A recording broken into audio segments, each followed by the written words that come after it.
I hope you're all doing well. Just to let you know, my wife and I contracted COVID-19 a couple of weeks ago. Fairly not well with this dreaded virus. Luckily, we are making a recovery. It's been very, very slow and progressive. So really not nice, and really do sympathise with those who've had this and how draining and exhausting it can be. One thing I am a big advocate of, really looking after yourself. The whole reason I created this YouTube channel was to inspire people to live healthier and build up a really good immune system by eating more healthier foods, more plant-based foods, and cooking from scratch from home. And that's what my channel has always been about. I'm very, very fortunate to think that I've overcome this, and I'm really grateful. It's still not very nice. I'm still feeling really tired and lethargic, and it's a real struggle to do things. So the dish we are covering is a vegan dish, and it's from the Ottolenghi Flavour Cookbook, and then this is what the recipe is: the Noor's black lime tofu, and that's what it should look like. Superb, can't get enough of this book, really good. I really struggled doing this video while I was not well, but really needed to get my wife eating. She really lost her appetite, so I really wanted to do a healthy dish, and this was really good. It's a great way to do tofu. I've never used black lime before. Right, so the ingredients we need for this: tofu, raw apple cider vinegar, olive oil, 2 to 3 black limes, sea salt, red onion, shallot, garlic, parsley, or you can use coriander if you don't have any, spinach, tomato puree, palm sugar, cumin seeds, cornflour.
And then here we have it, the Noor's black lime tofu with lots of spinach.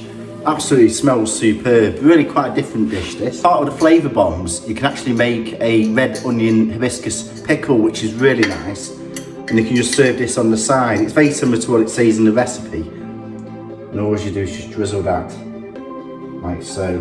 And here we have it, an absolute superb dish. During such difficult times, really struggled doing this today, but here we have it. The Noor's black lime tofu with a little bit of hibiscus red onion pickle to go. Really hope to cheer the wife up. Really hope you enjoy the show. Don't forget to subscribe. Lots of other vegan recipes to look at. Please stay safe, eat healthfully, and look after one another. Don't spread the virus, stay in. Enjoy. We're gonna get through this. We are gonna get through this. We're gonna get through this. We are gonna get through this.